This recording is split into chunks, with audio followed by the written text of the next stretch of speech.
Monsoon की शुरुआत से ही संसद में हंगामा मचा हुआ है। विपक्ष मणिपुर मामले में नियम 267 के तहत चर्चा की मांग कर रहा है। पीएम मोदी से सदन में आकर बयान देने की मांग कर रहा है, लेकिन पीएम मोदी पूरे सत्र में सदन में नहीं आए हैं। इस बीच आज लोकसभा में दिल्ली विधेयक पर चर्चा होनी थी, लेकिन लोकसभा की कार्यवाही 5 मिनट ही चल पाई और शोर शराबे के बीच दिन भर के लिए स्थगित कर दी गई। अब इस पर गुरुवार को चर्चा होने की संभावना है। आज सांसद राघव चड्ढा ने कहा कि जो इस बिल का विरोध करेंगे वो ही सही मायने में देशभक्त हैं। इस बीच कांग्रेस सांसद मनीष तिवारी ने कहा कि अविश्वास प्रस्ताव की स्वीकृति के बाद सरकार तब तक कोई विधेयक पारित नहीं करा सकती जब तक अविश्वास प्रस्ताव पर फैसला नहीं हो जाए। इससे पहले के सभी विधेयक संवैधानिक रूप से संदिग्ध हैं। उन्होंने दावा किया कि अविश्वास प्रस्ताव स्वीकार होने के बाद लोकसभा या राज्यसभा में पारित किए गए सभी कानूनों की वैधता की जांच अदालत करेगी, वे कानूनी रूप से पारित हुए हैं या नहीं। हंगामे के चलते लोकसभा स्पीकर भी आज सदन में नहीं आए। दूसरी ओर राज्यसभा में भी नजारा हंगामे भरा ही रहा।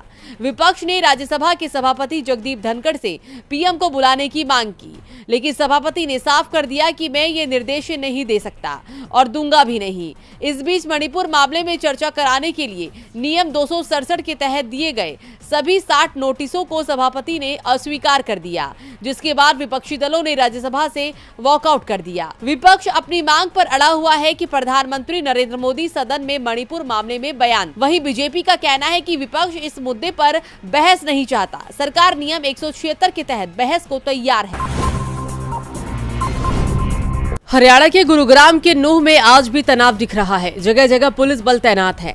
नूह में ब्रिजमंडल यात्रा के दौरान टकराव हुआ था। इस बीच नूह की घटना के विरोध में हिंदू संगठनों ने 2 दर्जन स्थानों पर विरोध प्रदर्शन के आयोजन का ऐलान कर दिया। हालात पहले से ही तनावपूर्ण बने हुए थे।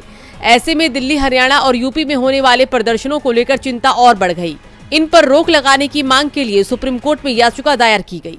सीजेआई डीवाई चंद्रचूड़ ने इस पर तुरंत सुनवाई को मंजूरी देते हुए मामला जस्टिस संजीव खन्ना की पीठ को सौंप दिया। याचिकाकर्ता की ओर से पेश होते हुए वरिष्ठ अधिवक्ता सीयू सिंह ने कहा कि दिल्ली में बड़ी संख्या में विरोध प्रदर्शन का आह्वान किया गया है। इस दौरान एक समुदाय के खिलाफ नफरती भाषण दिए जाएंगे। करावल नगर जैसे संवेदनशील इलाकों में शाम को 5 और विरोध प्रदर्शन होंगे। उन्होंने कहा कि अगर विरोध प्रदर्शन की अनुमति दी गई तो नफरत फैलाने वाले भाषण से आगे टकराव बढ़ सकता है। सुनवाई के बाद जस्टिस खन्ना की पीठ ने विरोध प्रदर्शनों पर रोक लगाने से तो इनकार कर दिया, लेकिन ये भी साफ कर दिया कि इस दौरान दूसरे समुदाय के खिलाफ किसी तरह की नारेबाजी नहीं की जाएगी। कोर्ट ने कहा कि नफरती भाषणों से माहौल खराब होता है। सरकार सुनिश्चित करे कि हमारे पहले के आदेशों का सख्ती से पालन हो। जहां भी जरूरी हो अतिरिक्त पुलिस बल या फिर केंद्रीय बलों को तैनात किया जाए और जहां भी आवश्यक हो अधिकारी सीसीटीवी कैमरों का उपयोग करें, उन्हें सुरक्षित रखा जाए। सभी संवेदनशील क्षेत्रों में वीडियो रिकॉर्डिंग कराए। दिल्ली, हरियाणा और यूपी सरकार को सख्त निर्देश देते हुए कहा कि वो ऐसे प्रदर्शनों पर नजर रखे। कोई नफरत फैलाने वाला बयान दे तो उस पर कार्रवाई हो।